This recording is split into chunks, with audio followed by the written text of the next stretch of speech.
Entonces, vamos a arrancar con instalaciones de agua. Instalaciones de agua industrial, que es lo que nos interesa. Bueno, como sabrán, vamos a hacer un pequeño comentario. El agua es un fluido importantísimo, ya que lo necesitamos para nuestra existencia, para vivir, pero también se usa en un montón de procesos industriales, tiene distintos usos.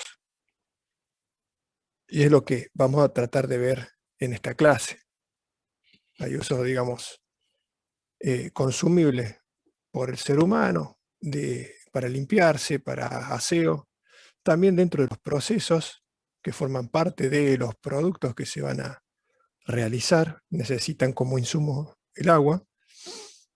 Y también el agua tiene además características muy importantes desde el punto de vista de transferencia de calor, entonces se usa como líquido refrigerante para transportar calor en forma de vapor.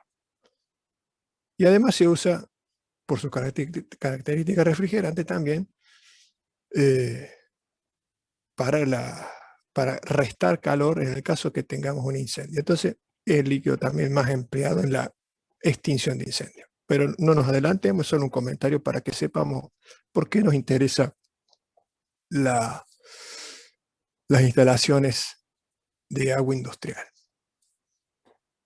Las fuentes de provisión de agua para uso industrial son variadas. Podemos tener fuentes pluviales, superficiales terrestres, acuíferos, red pública o fuentes marinas.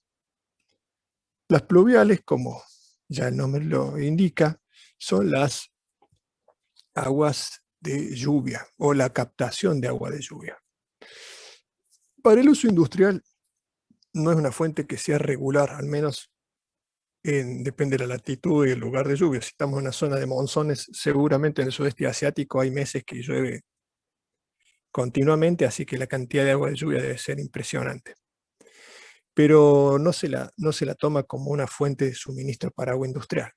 Sin embargo, con las nuevas eh, medidas o normativas de protección ambiental, cada vez más se está empleando el uso de captadores de agua de lluvia, en el caso de plantas industriales o naves industriales que tienen grandes superficies cubiertas, en vez de que todo el agua que cae sobre los techos vaya directamente a los albañales, se capta en algún tanque o en alguna laguna de retención y se la puede utilizar para, no para procesos propiamente dichos, pero sí para riego, para lavar, etc.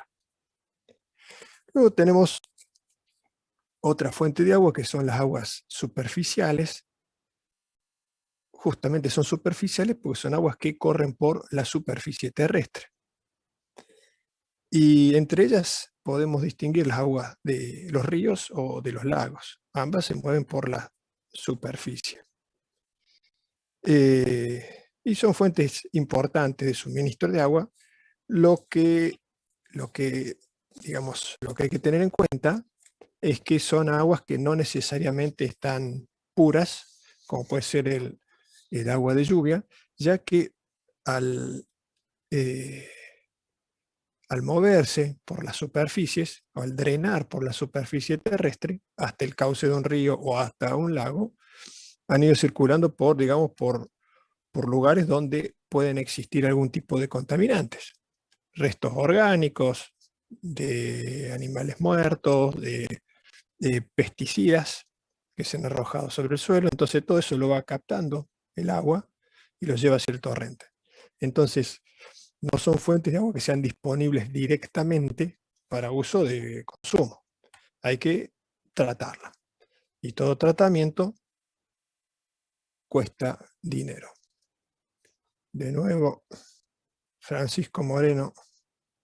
Vamos a ver si ahora entra. Hay que tratarla para poder utilizarla porque pueden estar contaminadas.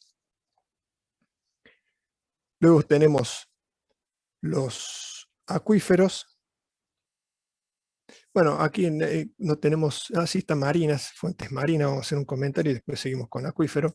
En el caso de las fuentes marinas, es directamente tomar agua desde el mar. En el caso de nuestro país tenemos una plataforma gigantesca, pero tenemos por suerte mucha provisión de agua superficial y agua subterránea, como el caso de los acuíferos. Entonces, no es común que utilicemos para industria aguas marinas, pero hay lugares del mundo en que no lo tienen. Entonces, no tienen otra alternativa que tomar agua de mar. Está altamente disponible en esos lugares, pero requiere de tratamientos de desalinización para poder ser utilizada. Y eso es agregar un proceso más, por lo tanto es más costoso. Ahora si veamos el caso de los acuíferos.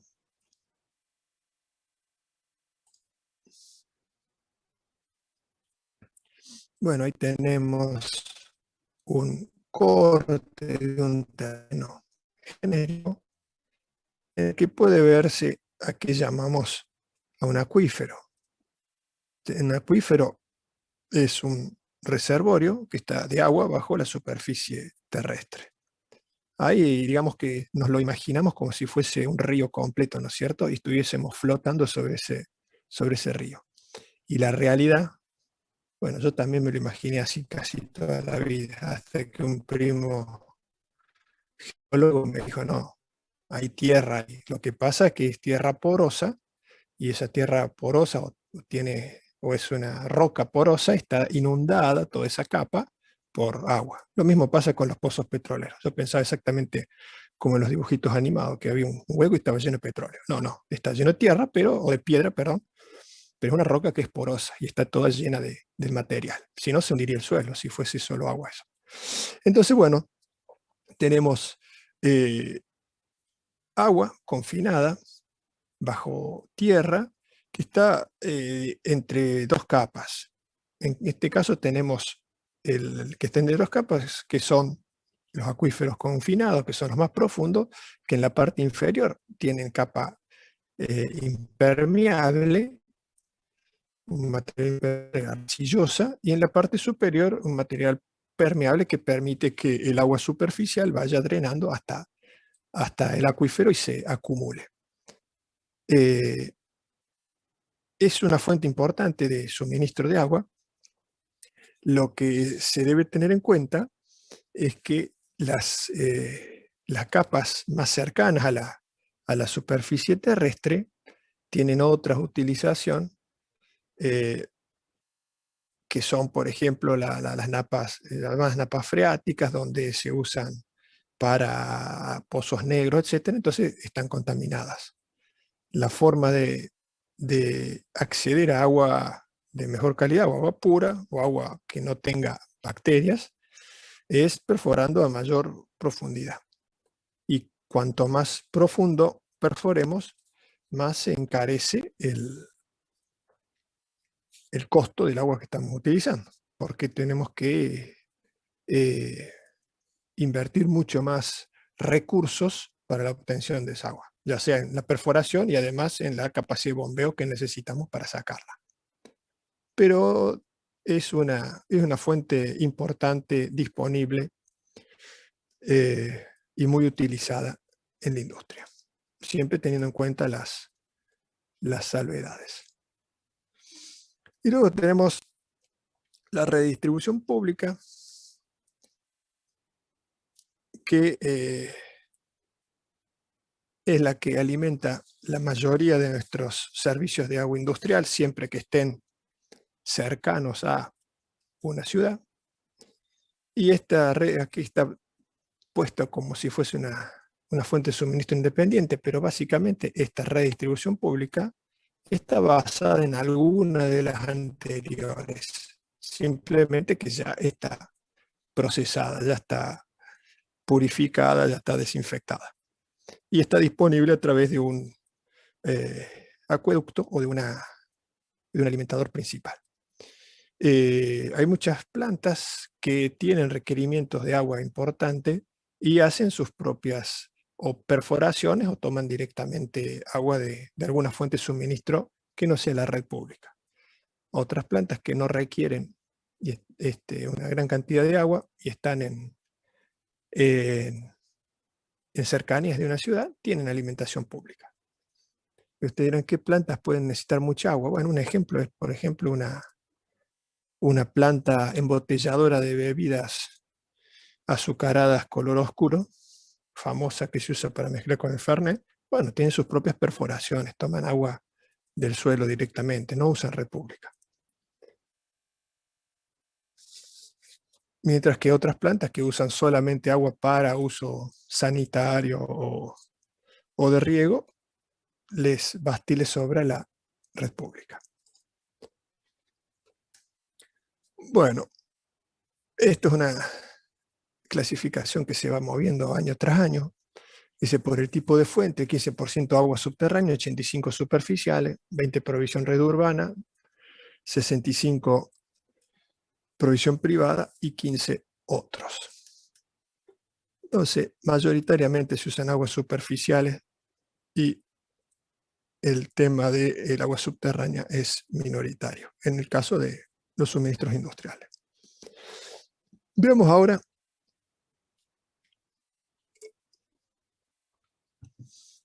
la clasificación que nos interesa de las aguas para uso en industria. Vamos a tener tres grandes, o hemos dividido en tres grandes grupos, que son el agua potable, el agua industrial y el agua contra incendio. En el caso de, siempre estamos hablando de agua para uso industrial, en plantas industriales.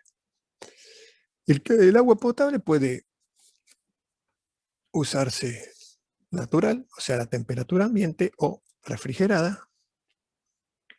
En el caso de el agua industrial, tenemos a su vez distintas subdivisiones, que son agua para uso sanitario, esto es para los baños, para limpieza, que por supuesto fría o caliente, agua de refrigeración y agua de procesos.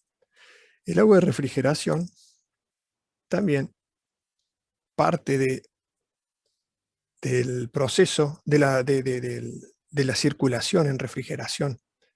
Puede ser fría y parte en caliente. Justamente si es para refrigeración es para tomar calor y enfriar alguna máquina. Entonces, el agua de refrigeración es el agua que se usa en plantas industriales donde tengo requerimientos de enfriar equipamiento o máquinas. Por ejemplo, una planta que se dedica a una automotriz, una autopartista que hace inyección de plástico, tiene máquinas inyectoras plásticas. Las máquinas inyectoras plásticas, para que se lo imaginen, es básicamente una jeringa muy grandota que se llena con material plástico fundido y un pistón hidráulico con a base de aceite, con una bomba hidráulica, comprime esa jeringa grandota dentro de una matriz donde está el molde, mejor dicho, entre un molde donde está la matriz del elemento a conformar y se llena con plástico. Entonces, esa máquina que funciona en un ciclo de producción continuo requiere refrigeración. Requiere refrigerar dos cosas. El molde, donde se va a conformar la pieza, y por otro lado, el aceite hidráulico, el aceite que se usa para la compresión de ese material plástico.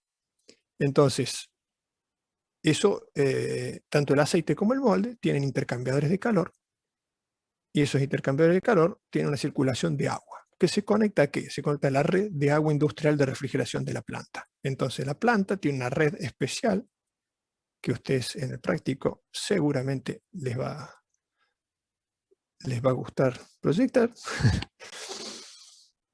por donde circula agua fría o agua a baja temperatura que alimenta los intercambiadores de calor de las máquinas que tenemos en planta, y luego el agua caliente se retorna por otra rama hacia un elemento enfriador. Lo más común es, y lo más barato y eficiente, es usar una torre, lo que se llama una torre de enfriamiento. Es un intercambiador de calor, agua-aire. Bastante eficiente. Dependiendo de los procesos, hay distintos tipos de intercambiadores de calor. Seguramente en el práctico se los van a contar, pero no solamente se usan torres de enfriamiento. En algunos casos, para tener temperaturas muy precisas de enfriamiento de agua, se usan lo que se llaman los chillers, enfriadores. Volviendo a la industria de inyección plástico, es regla o es muy común que los moldes de las inyectoras se enfrían en una red de agua que va a los chillers porque mantiene una temperatura muy precisa de agua, y el resto, la parte hidráulica de las máquinas, va a una torre de enfriamiento que la regulación de temperatura es más gruesa y no nos interesa. ¿Por qué si nos interesan los moldes? Bueno, porque los moldes se deforman por temperatura, entonces necesitamos que la temperatura del molde sea constante. Bien, eso en cuanto al agua, pero es el caso de las inyectoras. Hay un montón de herramientas y de procesos industriales que tienen maquinarias que necesitan refrigeración. Y en el caso del agua industrial de uso en procesos, es el tipo de agua que forma parte del proceso mismo, o forma parte de, ya sea del proceso de manufactura o del producto que estamos fabricando. Esto es, por ejemplo, como les hacía comentario recién, el caso de una bebida, cualquier tipo de bebida, de estas que se consumen gaseosas, es la mezcla de un jarabe que se fabrica en laboratorio a cantidades industriales, y ese jarabe luego pasa por un dosificador continuo donde se mezcla con agua, y eso se embotella y luego se le coloca CO2, anhídrido carbónico, para generarle la burbujita y el gas. Entonces, en ese caso, el agua forma parte del producto. Por lo tanto, las cualidades que debe cumplir esa agua son especiales en cuanto a su calidad, potabilidad, etc.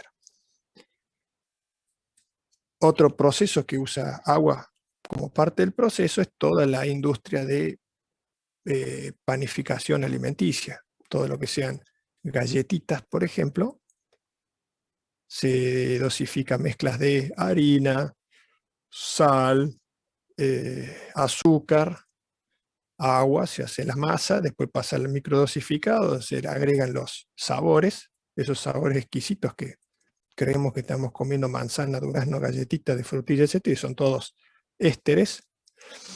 Y bueno, y luego va, por supuesto, continúa el proceso a la cinta de inyección y al horno continuo. Pero en este caso, bueno, el agua forma parte del producto. Por lo tanto, esa agua va a tener calidades requeridas por el propio proceso de fabricación de ese producto. Y por último, yo aquí he relatado todas las distintas aguas, y creo que las filminas que siguen, cada uno habla del mismo tema, pero bueno, nos adelantamos. Y por último, el agua contra incendio, que vamos a ver más en detalle en un par de clases, pero a modo de previa, no necesita ser potable, ya que nos interesa la capacidad refrigerante del agua, porque va a ser utilizado para restar calor al fuego, o sea, nos interesa su capacidad de termotransferencia y no la vamos a tomar. Por lo tanto, la calidad del agua no es importante, simplemente que nos interesa y la disponibilidad y la cantidad. Necesitamos por normativa una cantidad determinada de agua en función del riesgo que vamos a proteger. Pero sobre eso vamos a volver más adelante. Bueno, ya habíamos hablado de esto, pero vamos a volver. Veamos qué nos dice el ingeniero Manabela y el ingeniero Salomones sobre el agua potable. Dice: es aquella que es apta para consumo humano y bioanimal, Para que el agua sea potable, debe tener ciertas características de pureza desde el punto de vista físico-químico y considerando aspectos bacteriológicos debe contener pocos microorganismos y que ninguno sea patógeno o productor de enfermedades. En el caso del agua industrial, o mejor dicho, el agua potable para uso en ambientes laborales, está regido en la Ley de Higiene y Seguridad en el Trabajo, que dice, no sé si ustedes la conocen, es la Ley 19.587, que dice cuáles son las características que debe tener el agua para consumo en ambientes laborales. Entonces, toda planta tiene que hacer en tiempo que le requiere el organismo pertinente un análisis de agua. Ese análisis de agua tiene que tener ciertas características y estar aprobado, por supuesto. ¿Qué dice? Los niveles de turbiedad, color, olor, sabor, el pH, los sólidos disueltos totales, y fíjense, por ejemplo, en la cantidad de bacterias coliformes, etcétera, Piocyanea, etcétera, no debe contener. Entonces, bueno, da las características que debe tener el agua para consumo, agua potable. Yo, en general, las plantas que conozco, las industriales, todas hacen su estudio. Digamos, la empresa que las asiste en higiene y seguridad les hace el estudio de calidad de agua, mejor dicho, toma las muestras y después el laboratorio lo hace y emite que suele ser el CEPROC, y hace la medición de los parámetros que tiene esa agua para que sea apta a consumo. Dice, el pH debe estar comprendido entre 6 y 8. ¿Se acuerdan lo que era el pH? El pH era el potencial de hidrógeno, que era, bueno, el valor ese es 6 y 8, sale de un logaritmo decimal de 1 sobre H, que son los iones de hidrógeno, en gramos por litro. Lo que tenemos que saber del pH, o recordar, es que se toma un valor de 7 para el agua pura. Para valores mayores que 7, decimos que tiene un pH básico o alcalino, y para pH menores que 7, más bajos, pH de 6 en este caso, decimos que el agua tiene, que es un medio, o el agua es ácida. Entonces, tenemos alcalinidad para pH alto y tenemos acidez para pH bajos, por debajo de 7. En el caso del agua potable, se toma un rango entre 6 y 8. ¿Por qué tenemos esa variación? Y bueno, por las sales contenidas que hay en el agua. Nos interesa el pH sobremanera para el agua de refrigeración o el agua de proceso, pero ya vamos a volver sobre eso. Puede ser natural a temperatura ambiente o refrigerada, en el caso de agua fría. La cantidad de agua potable está condicionada al tipo de industria y al número de operarios. Estos valores se encuentran tabulados. ¿Dónde? En la ley, en la 19.587, estipula cuántos litros por persona son necesarios dependiendo del tipo de actividad. Entonces, cuando uno va a concebir, a diseñar una instalación industrial y tiene que saber cuáles son los requerimientos, bueno, dependiendo del tipo de uso, la normativa le va a decir que necesita, y dependiendo cuántos operarios activos tienen planta, o personal activo en planta, va a poder estimar cuántos litros son requeridos para el funcionamiento. Y además de eso, tener en cuenta un valor de acumulación de unas 24 horas o de un día de trabajo, por las dudas que ocurra algún corte por mantenimiento, etcétera, no perder el ciclo de producción por falta de agua.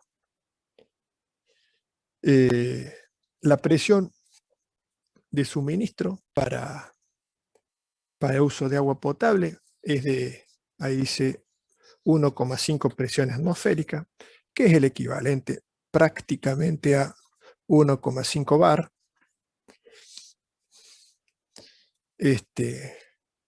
Una presión relativamente baja, pero más que suficiente.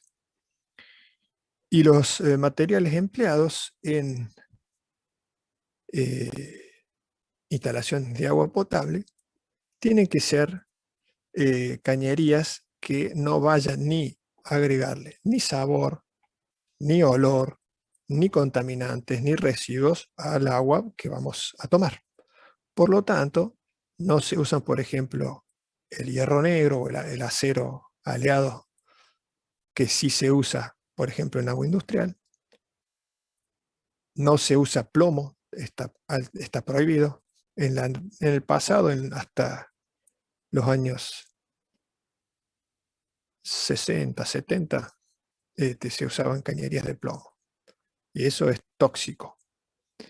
Entonces, ¿qué se permite? Y en la mayoría de los casos se usa plásticos porque son baratos.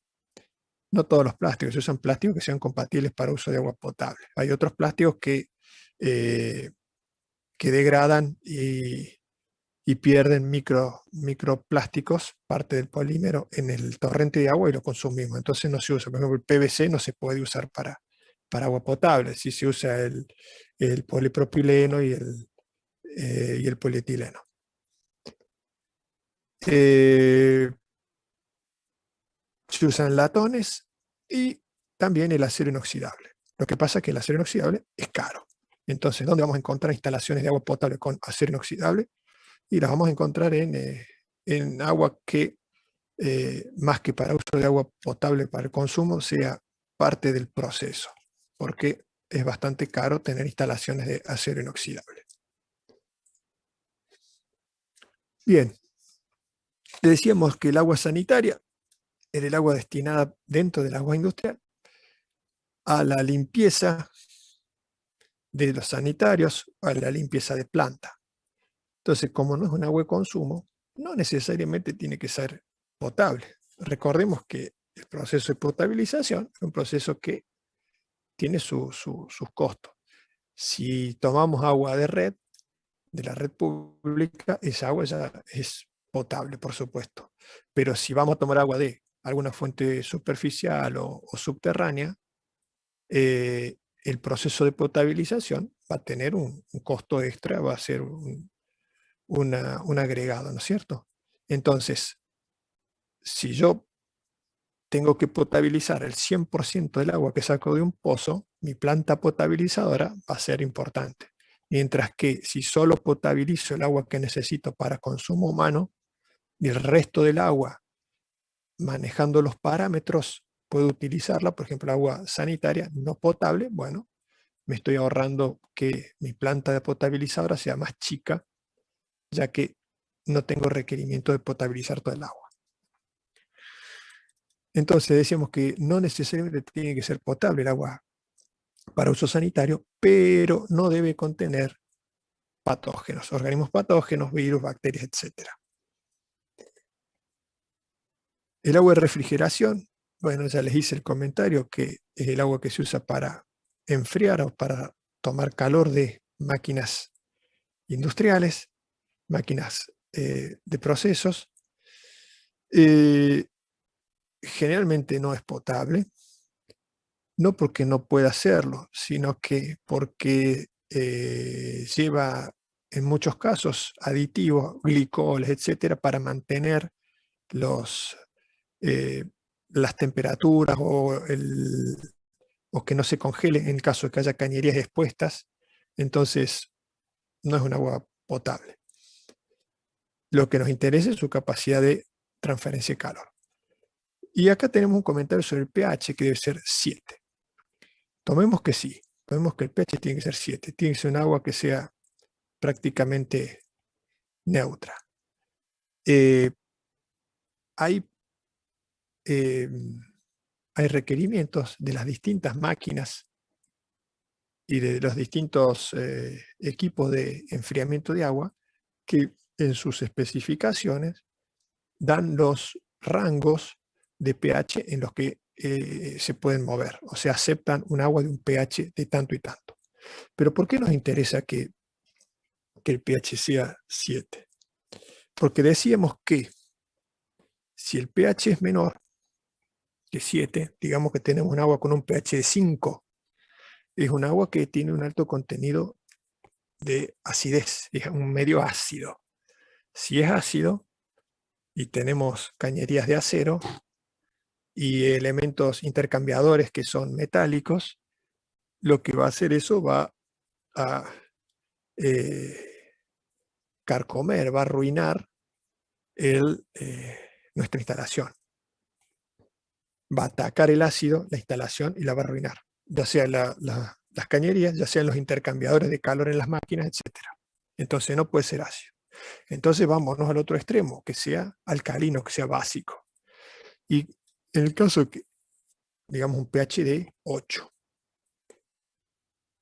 Cuando tenemos un pH 8, quiere decir que tenemos en suspensión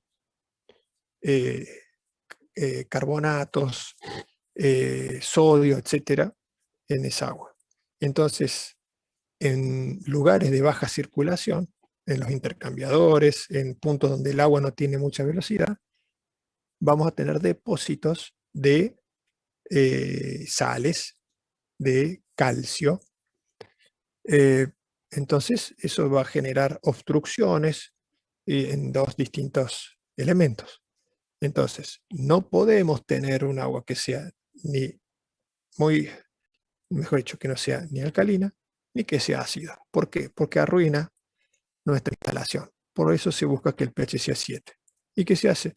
Se mide cada 15 días, bueno, en algunos casos todas las semanas, se hace una medición para saber que esa agua está en esas condiciones, porque si no, arruina los equipos. ¿Y por qué podría variar el pH a lo largo del tiempo? Y bueno, porque hay agua de reposición. Tengamos en cuenta que el agua es tomada de un reservorio o de un tanque que tenemos, que el agua es tratada, se bombea a las máquinas, toma calor, vuelve, pasa por elementos refrigerantes, la torre de enfriamiento, el chiller, etc.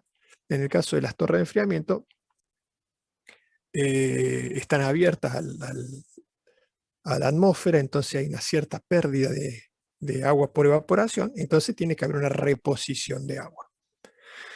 Entonces, a medida que le agregamos, reponemos agua, va cambiando el pH del agua que tenemos almacenada. Entonces, tenemos que controlar esa agua con mayor frecuencia.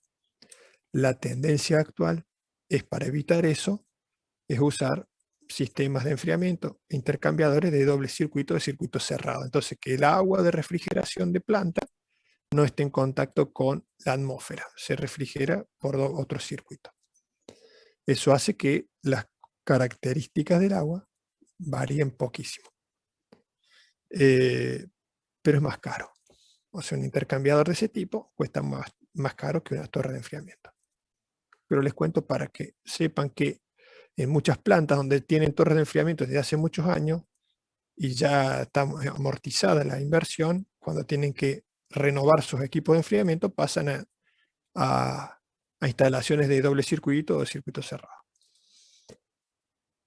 Bien, y el agua de proceso decíamos que puede ser potable o no.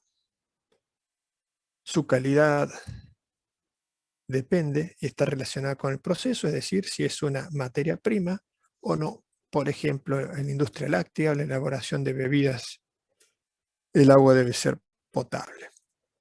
Cuando la presión y el caudal dependen de la máquina a utilizar.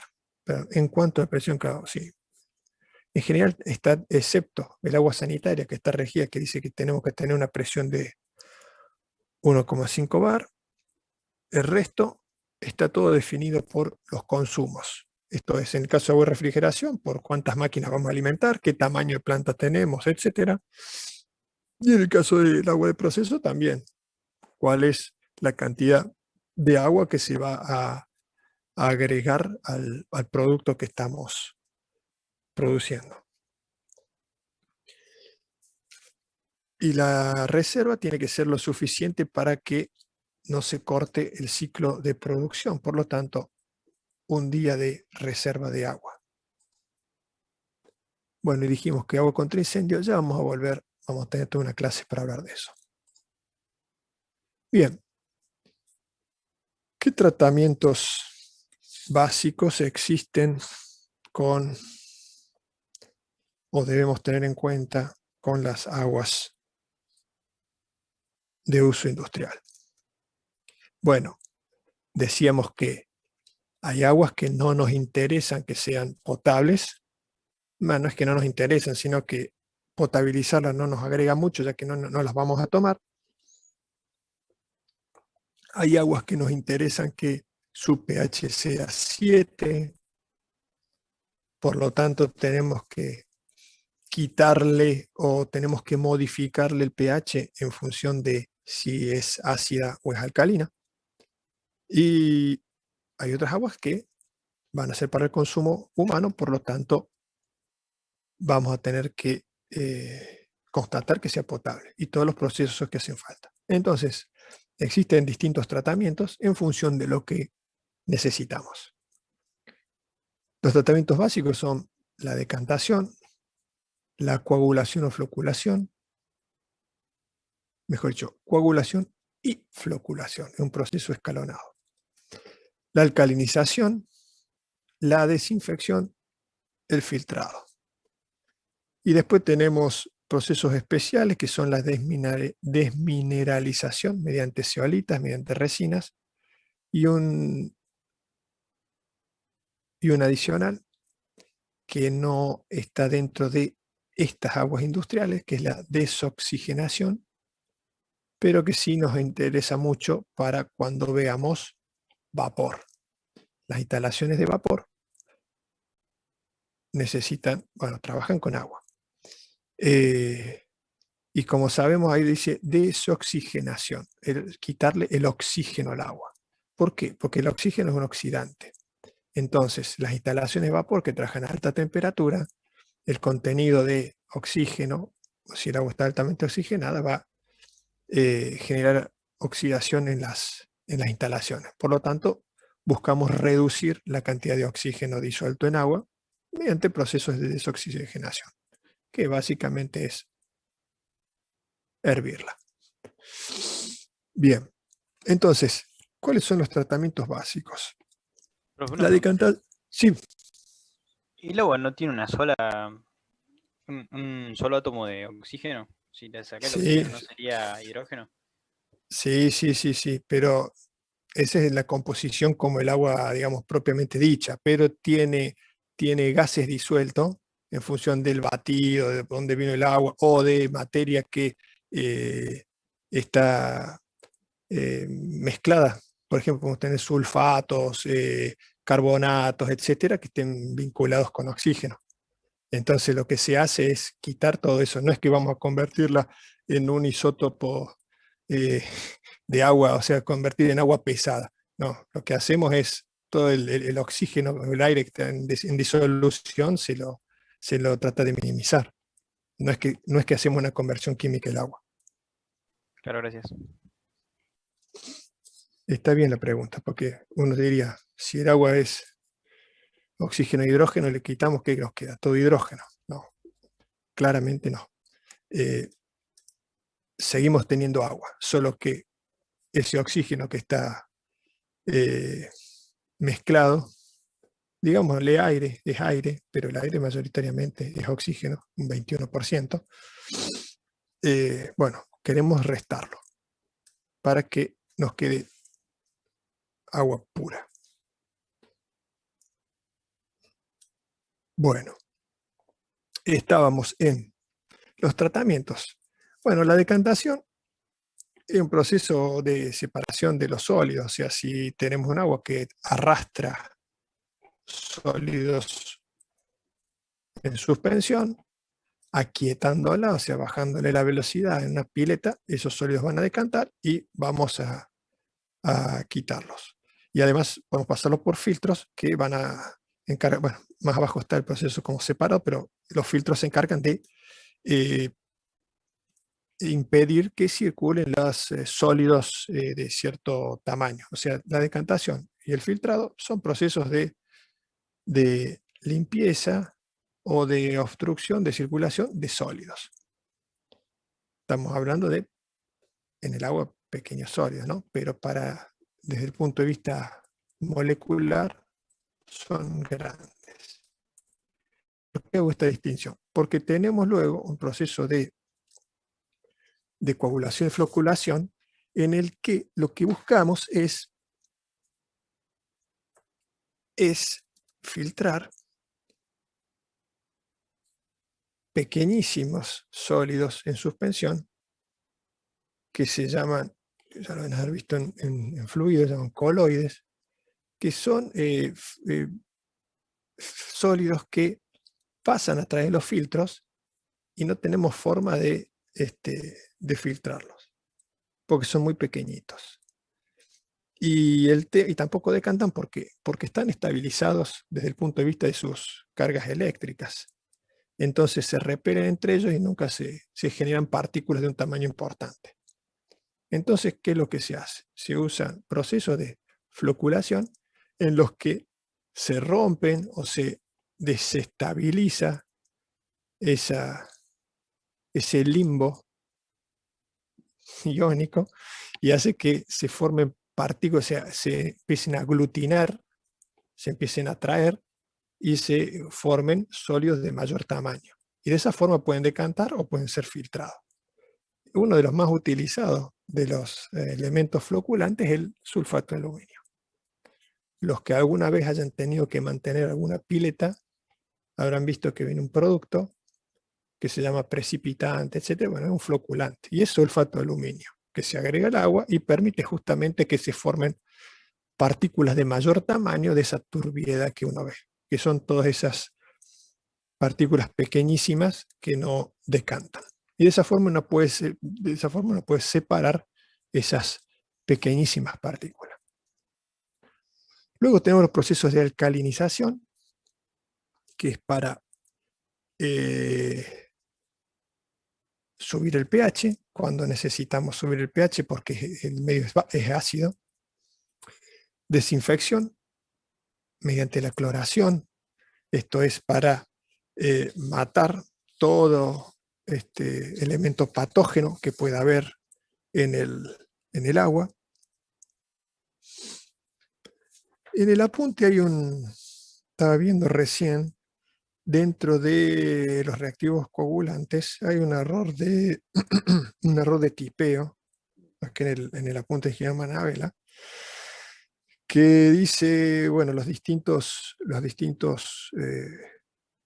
coagulantes floculantes, lista el sulfato de alúmina, sulfato férrico, cloruro férrico, y acá dice aluminato sádico. Eso es un error de tipeo, no hay aluminato que sea sádico, es aluminato sódico. Pero bueno, se ve que el corrector le agarró para ese lado. Bueno, y luego tenemos los distintos tipos de desmineralización, que bueno, tienen que ver con, hay una gran cantidad de procesos de desmineralización que depende qué cantidad de minerales tengamos en suspensión y cuáles queremos, evitar.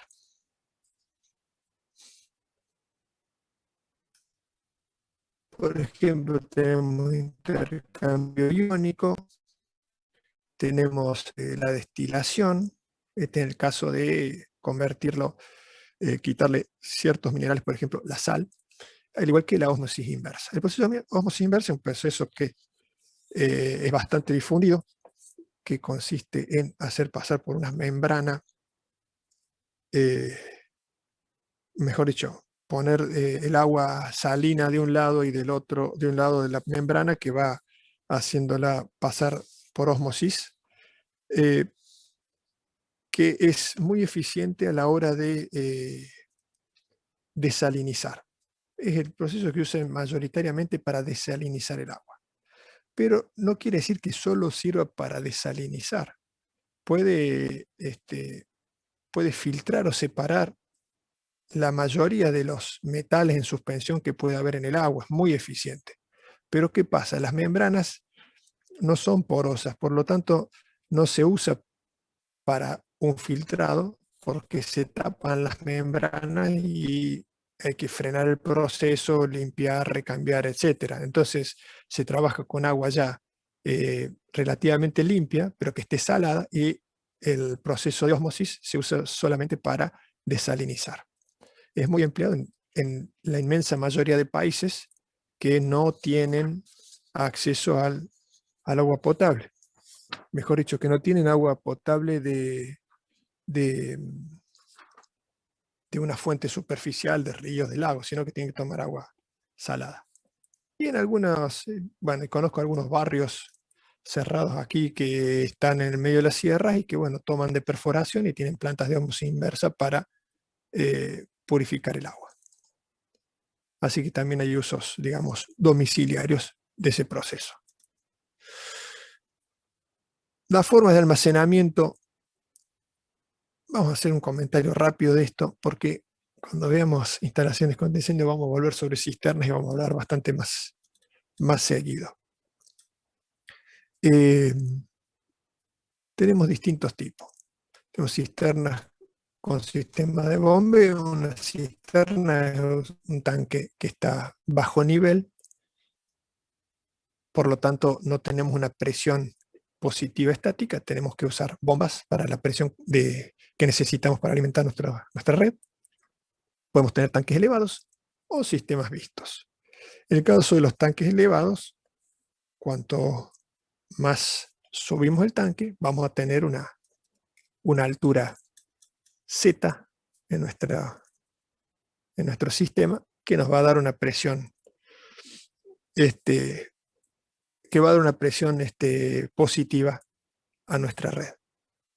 El tema es el siguiente, que cuanto más elevo el tanque, más caro es la infraestructura que necesito para ese tanque. Cuanto más litros debo elevar, más caro es también. Por lo tanto, los tanques elevados se usan para valores o para volúmenes de agua relativamente bajos. Por eso vemos que en las casas tenemos tanques elevados, porque el volumen de agua requerido es relativamente bajo. Para uso en industria, elevar un tanque de muchos litros o de un gran volumen es bastante caro. Por lo tanto, se trabaja con sistemas de bombas. En cuanto a los materiales, bueno, cuando veamos incendio vamos a ver un poco sobre eso, pero a modo de previa, no hay una solución perfecta del tipo de material que se requiere para un tanque de agua. Eso está regido más bien por variables de que para pequeños volúmenes hay ciertos materiales que son más baratos, y para grandes volúmenes hay ciertos materiales que son otros materiales que son más baratos. Por ejemplo, para grandes volúmenes de agua, los tanques de hormigón o las cisternas de hormigón son más eficientes. Para un poco menos, ya trabajar con tanques metálicos, y para pequeños volúmenes, tanques de materiales plásticos o resinas con fibra de vidrio. Entonces, los materiales varían en función del volumen de agua y también de la disponibilidad que tenemos de esos materiales. No es lo mismo construir una cisterna en una ciudad, una gran cisterna en una ciudad, donde tenemos disponibilidad de una planta de hormigón elaborada. Entonces, a tal hora encoframos todo, programamos a qué hora van a venir los camiones, los mixer, para descargar el hormigón, para llenar la cisterna. Eso en la ciudad se puede hacer. Si yo tengo una planta que está en el medio del campo, cuando llegue el camión ya va a tener el hormigón seco dentro del tanque. Entonces, no se construyen de hormigón, sino que se construyen prefabricadas o en acero. Entonces, hay distintas variables técnico-económicas que hacen que el material o el tipo de cisterna varíen en función de los requerimientos y de las disponibilidades que tenemos. Bien, todo esto era para que ahora sí veamos los sistemas de distribución de agua. Entonces,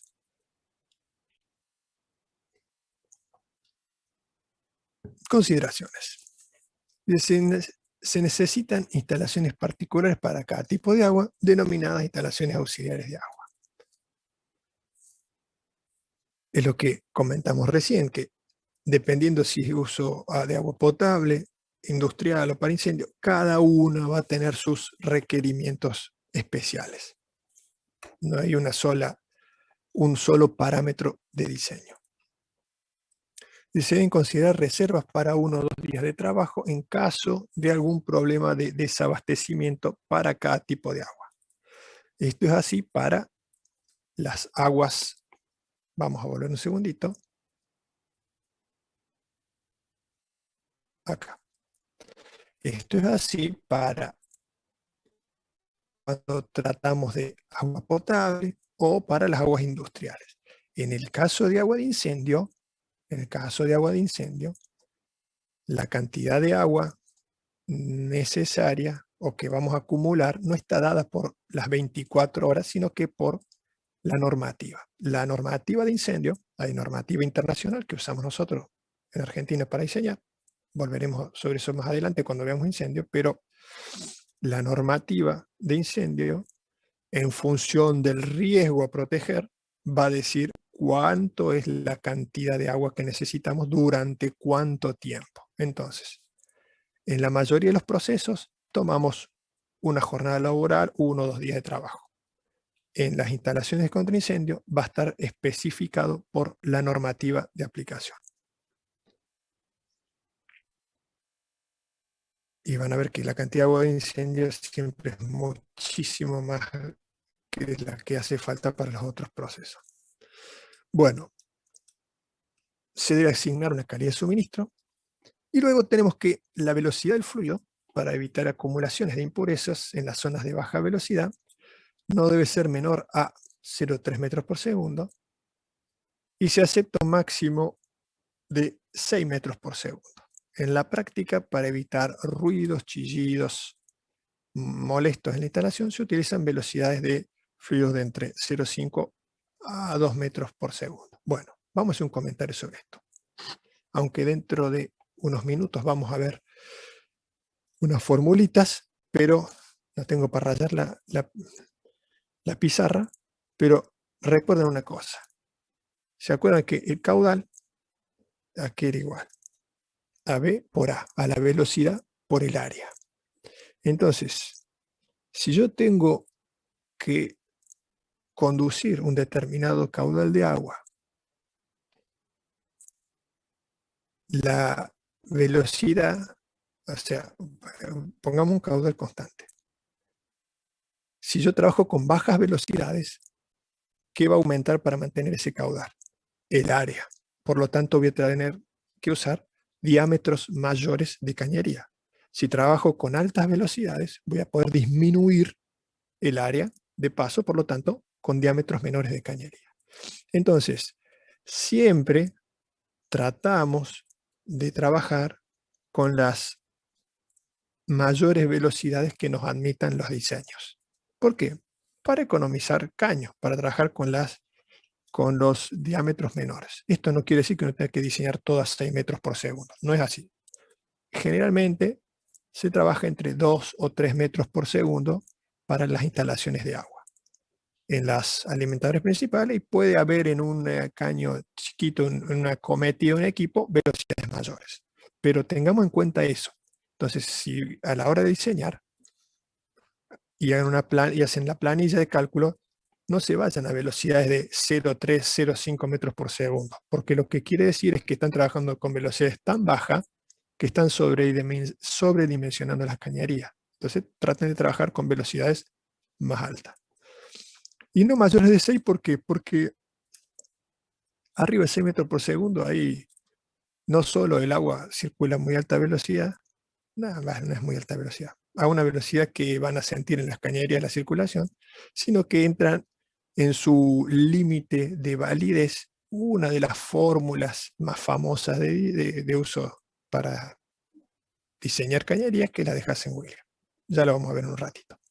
Entonces, velocidades de diseño, bueno, 2 metros por segundo, está bien. La base del tanque debe estar a 15 metros de altura para asegurar una presión suficiente de funcionamiento de 1,5 kilos por centímetro cuadrado. Bueno, eso en el caso que tengamos tanque elevado. Si se necesita mayor presión, habrá que darle mayor altura. Bueno, pero como les decíamos recién, cuanto más alto, más caro. Entonces, muchas veces es más práctico trabajar con sistemas de bomba. Además, hay instalaciones que van a requerir más presiones que 1,5 bares. Entonces, vamos a tener que trabajar con bombas sí o sí. En el caso de agua potable o agua para consumo potable, que dice que debe ser 1,5 bar, bueno, con un tanque elevado nos basta.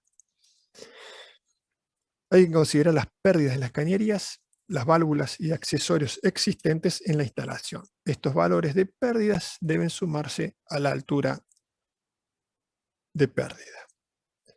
En caso de problemas de tanque, deberá haber algún sistema alternativo, por ejemplo, alguna perforación propia que brinde una provisión adicional. Bueno, siempre y cuando quieran hacerlo. Veamos un segundito antes de ir a más detalle de la instalación propiamente dicho, una clasificación de los sistemas de distribución. Tenemos distintas formas o distintos modos de diseñar las redes de distribución. Una de ellas es sistema ramificado o red de distribución ramificada. Fíjense, tenemos la cañería principal o de servicio de alimentación público, la red pública, una válvula de aislamiento, cisterna, y de nuestra cisterna tenemos, bueno, aquí le he puesto, en realidad aquí hay una válvula de retención que no está bien dibujadita, pero tenemos la succión, nuestra bomba, válvula de retención para que el agua no vuelva, a un tanque elevado. Y del tanque elevado, de forma ramificada, se alimentan todos los consumos. Esta es una instalación o un sistema relativamente simple de diseñar y de calcular. ¿Por qué? Porque, ya vamos a ver, sabiendo el consumo y la presión que necesitamos en cada uno de los puntos, se calcula rama por rama, y donde hay simultaneidad de caudales, bueno, se suman los caudales. Pero es básicamente bastante... Sí. ¿Por qué se usan tanques elevados si igual hay que subir el agua hasta el tanque con una bomba? Y bueno, porque hay dos cosas. Acá está simplificado esto, ¿no es cierto? Pero de esa forma tenemos desvinculado el caudal de consumo que tenemos acá de esto. O sea, si yo acá tengo una reserva, estas bombas no necesariamente tienen que tener el caudal del consumo de la planta. Son bombas de reposición. Llenan la cisterna y la cisterna me trabaja como un pulmón. Entonces, este caudal puede ser mucho mayor este consumo que el de estas bombas. Son las bombas chiquitas. Simplemente elevan a la cisterna esta, que se encarga de acumular el caudal de agua que voy a necesitar, es este tanque. Esa es una de las soluciones. La otra es que de esa forma, ante un corte de suministro, yo me aseguro que siempre tengo disponibilidad de agua para mi red. Entonces, yo puedo elevar, y si se cortó el agua, bueno, siempre tengo agua en la cisterna, en el tanque elevado. Mientras que si solamente bombeara de la cisterna y se me corte el suministro eléctrico, no tengo forma de alimentar mi red. Pero si el Esto caudal del sí, tanque, si el caudal que sale del tanque fuera más grande que el que aportan las bombas, ¿no se vaciaría también lo mismo? claro, pero justamente trabaja como un acumulador. Este tanque no tiene el tamaño del diámetro del caño. tiene un volumen determinado que dice en cuántas horas se va a vaciar. Ah, claro, ya entendí. Gracias. O sea, yo dispongo, si yo tengo, a ver, caudal en litros por minuto por una proyección de cuántos minutos quiero de autonomía, o sea, multiplico por minutos, me quedan litros, o sea, me queda el volumen, ¿no es cierto? Entonces, si yo tengo un requerimiento de tantos litros por minuto por 60 minutos, por 120 minutos, por lo que sea, multiplico eso y me va a dar cuántos litros debo acumular, y esos litros los puedo acumular en este tanque. Entonces yo me aseguro que al caudal de consumo que tengo acá, voy a tener una autonomía de tantos minutos o tantos días. Si se corta, la alimentación está. Que en realidad hoy en día se usa, habiendo aparecido los sistemas hidroneumáticos, esto se usa menos. Es común en edificios eh, construido hasta hace 10 años, pero en la actualidad en los edificios cada vez más se usan los sistemas hidroneumáticos que se evita de tener tanque elevado. Más adelante vamos a ver hidroneumáticos. Y otro sistema es sistema cerrado, perdón, no cerrado, en anillo, donde tenemos exactamente lo mismo. Le vamos a dar el gusto al compañero que hizo el comentario recién. Podemos tener con tanque elevado o un sistema sin tanque elevado, o sea, directamente de la cisterna alimentar por bombas nuestro sistema en anillo, que bueno, tiene ciertas pros y contras con el sistema ramificado. Las contras son que es más complejo el cálculo, que también el diámetro medio de cañería es mayor que en el sistema ramificado, pero el pro es que es más robusto desde el punto de vista que puedo tener fallas o cerrar parte del anillo para hacer mantenimiento y alimentar por el otro lado los consumos. Entonces es un sistema que permite tener una mayor continuidad desde el punto de vista del funcionamiento que el ramificado. Para algunos tipos de instalaciones, por ejemplo, para grandes naves industriales, se usa generalmente sistema en anillo que recorre toda la planta y sobre ese se cuelgan los distintos consumos. Ustedes vieron, creo que, bueno, no he visto exactamente qué han visto con Palasolo, pero supongo que habrán visto que existen redes eléctricas en anillo y redes eléctricas ramificadas. Y cada una tiene sus pros y sus contras desde el punto de vista de las caídas de tensión. Bueno, acá hagamos el caudal vendría a ser la corriente y la caída de tensión es la pérdida de carga. Entonces, las mismas eh, pros y contras que existen en una red en anillos eléctrica o en una red ramificada es el equivalente en los fluidos. Bueno, los sistemas cerrados son sistemas que tenemos. Bueno, sí, vamos a llegar. Creo que vamos a llegar. Todo esto para llegar a lo lindo. O sea, estamos contando cosas para llegar finalmente a las cosas lindas.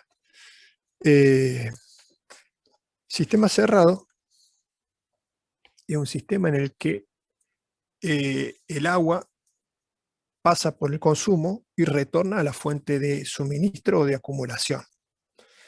Un ejemplo típico es el esquema que vemos acá, que es una descripción bastante simple y primitiva de una instalación de generación de energía eléctrica mediante una caldera de vapor y una turbina. Entonces, aquí podríamos, mejor dicho, que tenemos esta válvula, es la que permite el ingreso de lo que llamamos el agua de reposición. Acá podríamos tener un tanquecito, en realidad esto iría a un tanquecito. Esa agua es bombeada a la caldera, La caldera le agrega calor, genera vapor. Ese vapor circula por cañerías de vapor hasta la turbina, que es este simbolito que tenemos acá, donde ese vapor se inyecta en la turbina y va pasando por las distintas etapas. Por eso se dibuja así como un cono, porque son distintas etapas de expansión, son ruedas de Álave por donde va pasando el vapor, hace girar esa turbina y esa turbina está conectada mecánicamente a través de un reductor a un generador eléctrico. Entonces mueve la turbina, mueve el generador. Ese vapor se enfría, se condensa a la salida de la turbina, mejor dicho, pasa de un vapor sobrecalentado a un vapor saturado, luego se condensa y es bombeado a una torre de enfriamiento donde vuelve a ser agua y vuelve a inyectarse a la caldera. Y así el ciclo cerrado permanentemente. Hay algún tipo de pérdida que hace que cada tanto se agregue agua de reposición. Cuando veamos vapor, usted me dice, ¿para qué se enfría acá y vuelvo si no mantengo el vapor completamente todo el tiempo? Bueno, cuando veamos vapor vamos a ver que hay distintos tipos de vapor. El vapor que se llama el vapor sobrecalentado es el vapor que tiene capacidad de transferir energía cinética. Por lo tanto, es el que usamos para la generación de energía, que es un vapor seco, donde no hay pequeñas gotitas de agua, porque eso, imagínense que ingresando a alta presión y impactando sobre los álabes de la turbina, la destruyen. Entonces es un vapor que no tiene, no tiene agua en suspensión y que tiene capacidad de mover la turbina, o sea, transferir energía cinética. Entonces se usa vapor sobrecalentado y ese vapor sobrecalentado, a medida que va dejando energía en la turbina, va reduciendo su temperatura y va condensando. Y necesitamos nuevamente generar vapor sobrecalentado para mover la turbina. Es por eso que se recircula y se vuelve a calentar y se vuelve a inyectar vapor sobrecalentado. Eso es un ciclo de generación mediante una, en este caso, una caldera. Esto puede ser un reactor nuclear o cualquier otro tipo de caldera que genere vapor sobrecalentado. Cuando veamos vapor, vamos a ver que no usamos para uso industrial sobrecalentado, sino que usamos vapor saturado, que es el que nos interesa a nosotros, que tiene capacidad de transferir calor para nuestro uso industrial. Pero eso vamos a verlo dentro de unos meses, dentro de 3-4 meses. Bien. Veamos entonces ya el último tema, que es lo que les va a servir para el práctico. Cálculo hidráulico de tuberías de conducción de fluido. Consideración. Se trata de, volvemos a enfocarnos, estamos hablando de instalaciones de agua industrial. Hay distintos tipos de fluidos, diversos tipos de fluidos que se usan en la industria. Nosotros estamos viendo justamente agua. Es un fluido incompresible, esa es la primera característica. Tubería cerrada y completamente llena de fluido. Acá hacemos todo hincapié. Las fórmulas, la hipótesis, el modelo que usamos es que es un fluido incompresible y que circula mojando o teniendo contacto con toda la superficie interna de la cañería. No circula mitad agua, mitad aire por el caño. Circula agua en toda la circunferencia. Si circulara mitad agua, mitad aire, no se trata de una cañería, se trata de un canal. Y la forma de cálculo de un canal no es la forma de cálculo de una cañería. Entonces son cañerías que están cerradas y completamente llenas de fluido. Porque si no, las fórmulas que usamos para esto no sirven. Tenemos que usar fórmulas para calcular un canal, donde tenemos dos fluidos. Tenemos un fluido compresible, que es el aire, y un fluido incompresible, que es el agua. Entonces es otra cosa. Nosotros, para calcular cañerías de agua, las cañerías van llenas. Circula completamente agua, mojando toda la superficie interna del caño. Esto que parece algo, digamos, trivial o de jardín de infante. ¿Por qué me dice esto si es obvio? Bueno, es obvio para que entiendan por qué usamos las fórmulas de cálculo que vamos a usar. Porque vamos a calcular cañerías. Si hubiese aire, no son cañerías, son canales. Bueno. Recolección de datos. ¿Qué es necesario? Es necesario determinar el caudal y la presión requerida en los puntos de consumo. Bueno, para arrancar necesitamos saber cuáles son los caudales necesarios de las distintas máquinas, de los distintos consumos que tenemos y las presiones en los puntos de consumo, o sea, en los lugares más alejados. Tener en cuenta el fluido de trabajo, esto es densidad y viscosidad cinemática. Volvemos, en este caso, trabajamos con agua. Dice dividir el sistema en tuberías en tramos. Definir la longitud recta de tubería desde el inicio hasta el punto de consumo. Cuantificar la calidad y tipos de accesorios, o sea, cuántas válvulas, codos, etcétera, tenemos. En el tramo considerado. Si en el tramo considerado existen varios puntos de consumo, tener en cuenta el factor de simultaneidad. 3. Seleccionar la velocidad de circulación del fluido dentro de la tubería. Se selecciona una velocidad de circulación del fluido dentro de la tubería, valores recomendados entre 0,5 o 2 metros por segundo. Bueno, ya les hice un comentario sobre que traten de balancear siempre una velocidad que no sea demasiado baja, porque están sobredimensionando caños. Y además, si es muy baja, van a tener sedimentación, precipitación dentro de las cañerías, se le va a juntar sarro, etc. En algunos casos pueden utilizar hasta 5 metros por segundo. Por eso les digo, el balance generalmente en las instalaciones de agua será entre 2-3 metros por segundo, es una buena velocidad de diseño. No vayan después a decir que el ingeniero Vale nos dijo que usemos 3 Mach para usar el agua, porque no es así. Vamos a hacer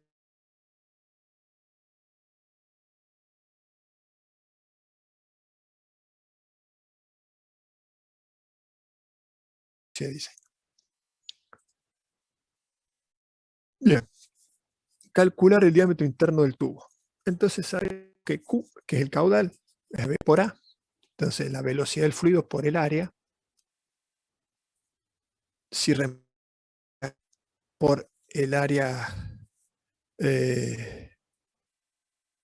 interna de la cañería es pi por diámetro al cuadrado sobre 4, por B la velocidad, y despejamos D, nos va a dar raíz de 4Q sobre B por pi. ¿Qué sería D? D es el diámetro interno. Ustedes me van a volver a decir, sí, es obvio, es trivial. No, porque después cuando hacen ejercicio ponen el diámetro externo, el diámetro nominal o no sé qué cosa. El diámetro interno. O sea, esto todavía no sabemos qué caño vamos a usar. Estamos usando una fórmula que nos dice que relacionamos el caudal y la velocidad con el área de pasaje del fluido. ¿De qué? Por una cañería. Entonces, el diámetro de pasaje va a ser el diámetro interno, el diámetro que está en contacto con el fluido en circulación. Muchas veces hago recalco estas cosas como si fueran chicos de jardín, porque es la forma de que queden claros ciertos conceptos que después les agarran dudas y se equivocan enormemente porque no se les repitió una cosa que era trivial. Entonces, sabiendo cuál es el diámetro interno para la velocidad de diseño que yo tomé y el caudal requerido, voy a seleccionar de tabla o de catálogo una tubería comercial más próxima a ese valor. Entonces voy a buscar una tubería que tenga un diámetro, al menos el diámetro interno que he obtenido recién. Tomo los valores de la cañería comerciales y recalculo la velocidad para verificar que esté dentro de los valores recomendados. Si la cañería es un poquito más grande, bueno, voy a tener una variedad de velocidad. ¿Qué va a hacer? Va a caer la velocidad. Ya sabemos eso. Pero bueno, verifico con los valores comerciales. Luego, calculamos el querido número de Reynolds, que es igual a ρ por B por D sobre mu, donde ρ es la densidad del fluido y mu es la viscosidad cinemática. Y usted me diga, ¿siempre tengo que hacer eso? Ya vamos a ver que siempre no. Es la forma de calcular la circulación de un fluido incompresible no newtoniano, perdón, newtoniano, mediante las fórmulas de Darcy-Weisbach. Hay una fórmula más simplificada que la vemos en un rato, pero sepan que la manera de hacerlo clásica es esta. Después está la forma simplificada, que es la que probablemente usen en el práctico. Pero para que sepan de dónde venimos, por qué calculamos como calculamos. Entonces, conociendo el número de Reynolds, luego calculamos las pérdidas primarias por fricción. O sea, nos interesa saber cuáles son las pérdidas por fricción dentro de la cañería. Y ahí tenemos HF, que esto viene del inglés, head, como altura, o cabeza, mejor dicho, significa head, pero significa altura, y F de fricción. Es igual a F por L por B cuadrado sobre D por 2G. ¿Qué hay de raro en todo esto? ¿Cuál es la trampa en esto? F, que es el factor de fricción. ¿Y de dónde sale el factor de fricción? Todavía no apareció el gráfico. Bueno, el factor de fricción sale del diagrama de Moody. Entonces, la ecuación de Darcy-Weisbach, o si hay algún alemán o descendientes de alemanes, me va a decir que se dice Weisbach, de Darcy-Weisbach, puede usarse sin restricciones para flujo de agua, aceites y otros líquidos en tuberías. Sin embargo, cuando se presentan velocidades muy altas en la tubería, causan que la presión en la salida sea igual a la presión de vapor del líquido. Aparece el fenómeno de la cavitación y valores calculados para el caudal son inexactos. O sea, toda fórmula de esta tiene un rango de aplicación. Hasta 6 metros por segundo de velocidad estamos joya. Bien. Entonces, ¿qué pasa cuando hemos calculado el número de Reynolds? Si el número de Reynolds es menor a 2000, en nuestro diagrama de Moody se encuentra dentro de los flujos laminares. Y si es mayor a 4000, es un flujo turbulento. Y al medio se llama zona de interfase. Entonces, aquí tenemos el diagrama de Moody. Entonces, dependiendo el valor de mi número de Reynolds, pueden ser en esta zona, en los flujos laminares, o por aquí, en los turbulentos. ¿Qué tiene de lindo esto? Que para valores por debajo de 2000, directamente puedo tomar que el factor de fricción, que acá dice coeficiente, el factor de fricción igual a 64 sobre el número de Reynolds. Y si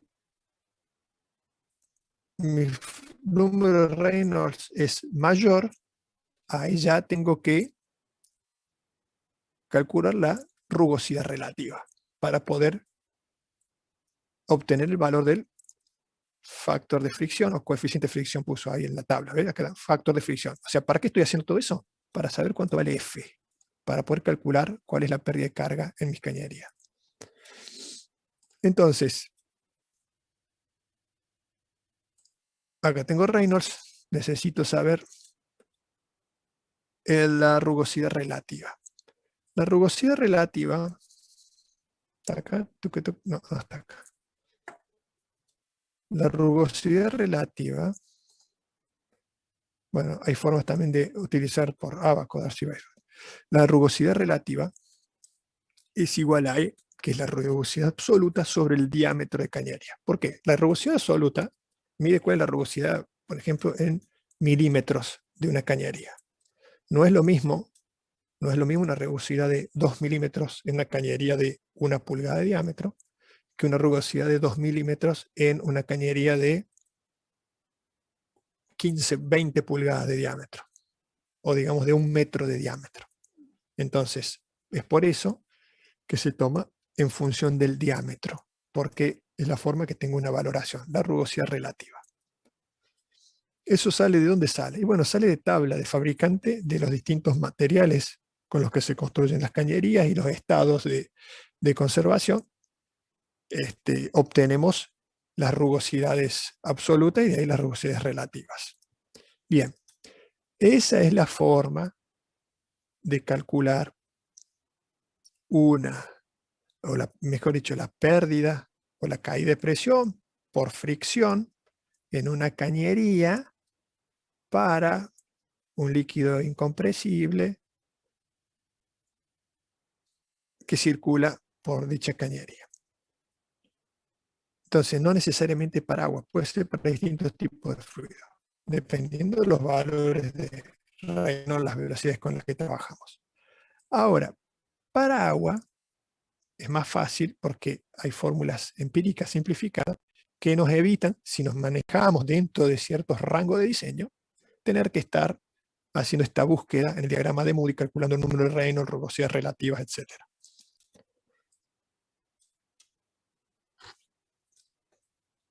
Pero no nos adelantemos, terminemos con esto y ya les muestro eso. Y entonces, una vez que conozco las pérdidas por fricción en la cañería, debo calcular las pérdidas localizadas o las pérdidas en los accesorios, o sea, cuál es la pérdida que tengo en cada codo o la pérdida que tengo en cada válvula. Y eso se calcula mediante K por B cuadrado sobre 2G. Y K es el factor de pérdida localizada, que lo da el fabricante para cada tipo de accesorio, para cada tipo de diámetro.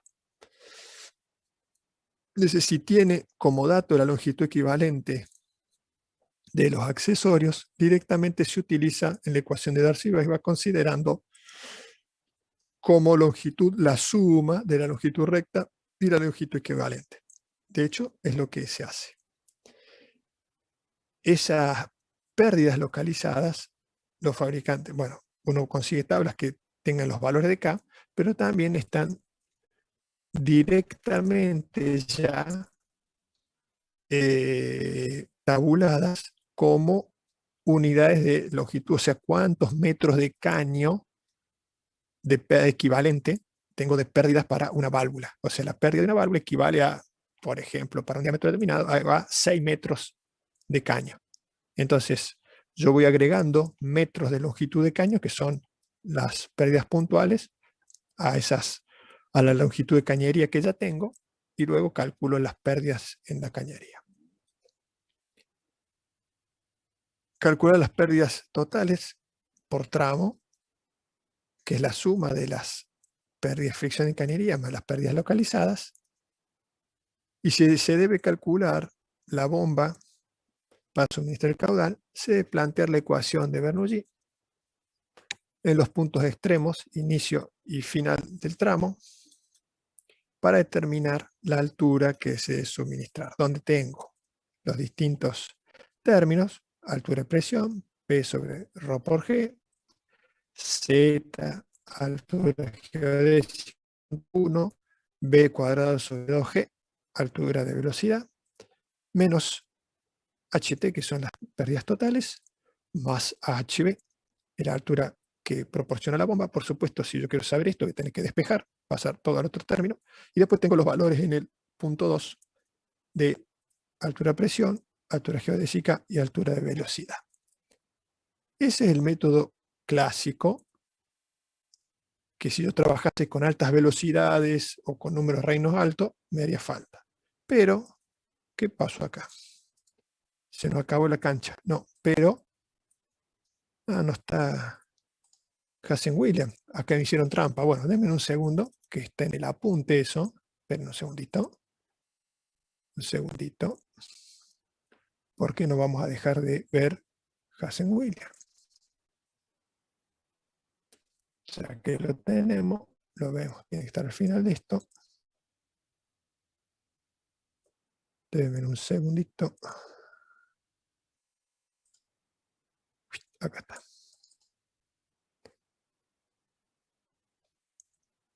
Por acá. Acá está. Bien. Entonces, esa es la forma de calcular digamos, las pérdidas que hay en una cañería que circula un fluido de manera clásica.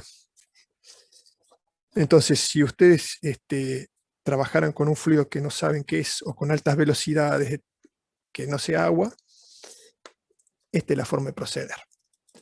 En el caso del agua, como hay gente que ya lo hizo hace años a esto y se cansó de hacerlo, buscó una fórmula empírica, una fórmula de resolverlo que fuera más simple. Y ahí es donde aparece la ecuación de Hazen-Williams, que es esta que vemos acá, clásica, que HC igual a 10,7 por la longitud equivalente, por Q a la 1,85 sobre C a la 1,85 por diámetro a la 4,78.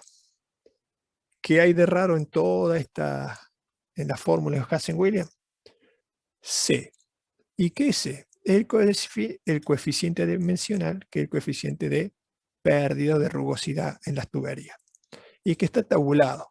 C está tabulado para los distintos valores, para los distintos tipos de tuberías o terminaciones que hay en las tuberías, depende de los materiales. Fíjense una cosita que tenemos C, aquí está en el denominador. ¿Qué quiere decir? Que a medida que C sea mayor, cuanto más grande sea C, menor va a ser HC. Cuanto más grande sea el valor de C, menores van a ser las pérdidas. Fíjense que las tuberías de plástico tienen 150 el C y va decreciendo hasta, por ejemplo, tuberías de fundición usados, tuberías de palastros roblonadas usadas. O sea, cuanto la terminación superficial es más mala, cuanto más rugosa es, más bajo es C, y cuanto más pulida, contra más suave es la terminación interna de la cañería, más alto el valor de C. Eso para que tengan en mente, les quede esa imagen. Que una cañería plástica va a tener un C alto y una cañería, por ejemplo, de fundición va a tener un C bajo. Por lo tanto, con el plástico van a tener menos pérdida que con la de fundición. Esta fórmula no es universal. Es una fórmula de aplicación para cañerías de agua.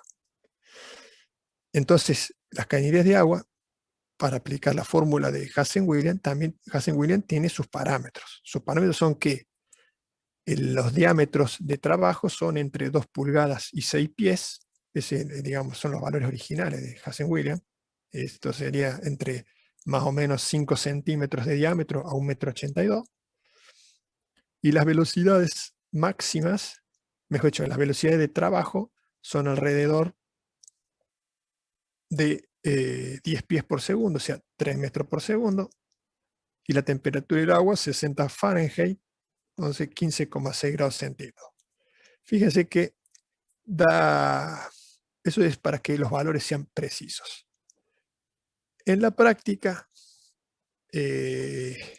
muchas veces sin saberlo, se trabaja con un poco corrido de los parámetros límite de Hazen-Williams, pero el error no es importante. El error no es importante. ¿Por qué? Porque es una fórmula empírica. Entonces, el error puede dar en algún decimal. Entonces, fíjense que esto está basado mayoritariamente en este parámetro C, este coeficiente, y estos valores, fíjense, 150, 140. ¿Por qué no 143,15, etcétera? No es un valor preciso de laboratorio. Es una fórmula empírica que para instalaciones de agua comunes basta y sobra. Ahora, Si ustedes necesitan tener la mayor certeza del diseño, y bueno, hacen lo anterior, trabajan con Darcy Weisbach.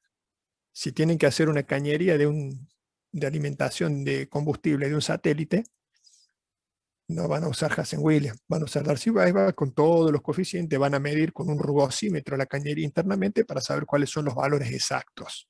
Pero a eso vamos. La ingeniería lo que hace es poner en una balanza la mejor solución al mejor costo.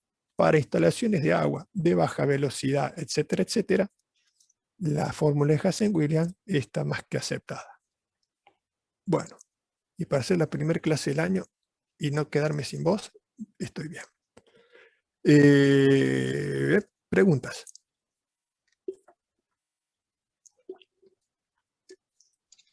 La presentación esa que usted nos mostró y este apunte, ¿lo vamos a tener nosotros? A ver, denme un segundito. Ahí está. Ahí estamos. El apunte está, sí. Dice, sin válvula de retención se puede dañar la bomba. Bueno, no sé quién. Esa pregunta después me la riega de nuevo. Recién la veo en el chat. El apunte tiene que estar en autogestión. Toda la documentación yo la subo a autogestión. Si no está en autogestión es porque el ingeniero Adolfo se le ocurrió bajarla, pero si no, reviso autogestión y la vuelvo a subir, pero debería estar en autogestión. Ahora, la presentación es del ingeniero Salomón, tendría que preguntarle a él si me deja que se las apasionó. Generalmente, una vez le hice la pregunta y me dijo que la presentación no, porque si no estudian por el PowerPoint y no leen el apunte. Y el apunte este tema son 30 hojas, no llegan a 30 hojas, es muy simple. Es muy simple, fíjense que solo tenemos unas demostraciones, que es Hazen-Williams y Darcy Weisbach, que lo van a necesitar saber para poder hacer el práctico, y el resto es clasificaciones y usos del agua industrial. Así que no tiene bastante complicación. El que me preguntaba el tema de la válvula de retención, Marco Francisco Cataño.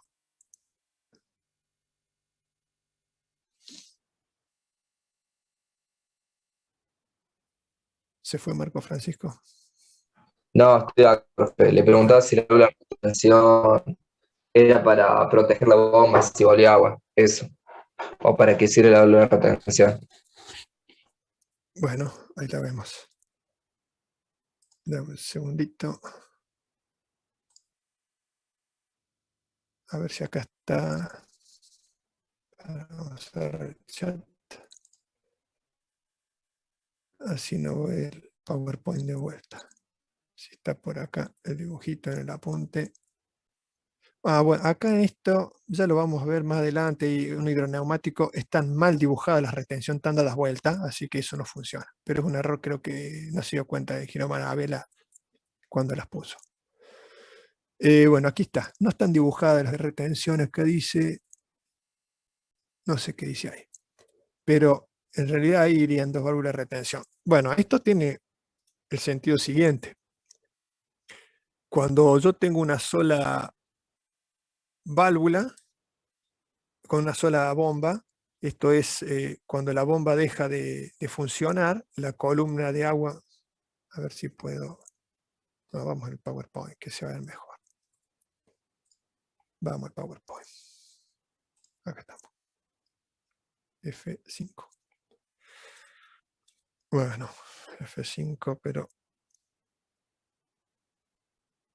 acá está. Bien. Si yo tengo esta bomba, tiene la succión, la impulsión de este lado, llena la columna y llena el tanque. Esta columna queda llena de agua y esta altura es mayor a esta. Por lo tanto, cuando la bomba se apaga y deje de funcionar, esta columna se vuelve a vaciar, ¿no es cierto? Entonces, la bomba después tiene que volver a llenar toda la columna para volver a descargar. Pero en el caso de las dos bombas, tenemos válvulas de retención a la salida de cada bomba. ¿Por qué? Porque cuando funciona la bomba 1, esta bomba funciona y bombea, sube el agua. ¿Qué pasa si no tuviesen válvulas de retención? Cuando funciona, llenaría la columna esta, pero el agua circularía por esta bomba de vuelta hacia la cisterna. Entonces tendría un cortocircuito, tendría una circulación de esta forma.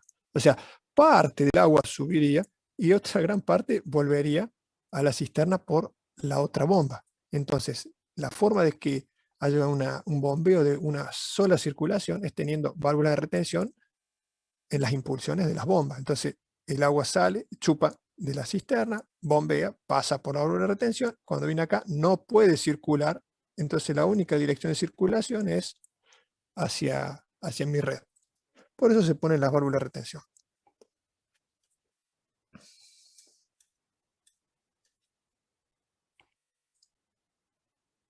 Bien. ¿Alguien más? ¿Alguna persona más por aquí que desee aprovechar esta oferta? Pero esta clase es simple. Creo que es bastante básica. Es presentación, más que nada. A la 1. A las 2. No, lo que es importante es que tengo 55 personas conectadas. No sé si se han ido o están, pero es importante. Este curso sería ser menos gente. ¿Entiendes? Gracias. Perfecto. Bueno, si no hay más preguntas de esto, nos estaremos viendo el miércoles que viene a las 8:30. Yo mantuve el horario a las 8:30. En realidad el horario de la clase es a las 8. Pero el ingeniero Palazzolo me dijo que con él arrancaban a las 8:30, entonces bueno, ya que estábamos, mantuve como para que tengan unos minutitos más de sueño. Bien, nos vemos entonces la clase que viene el miércoles Chao, a las profe, nos 8:30. vemos. Hasta Chao, luego. profe. Chao, chao. Gracias.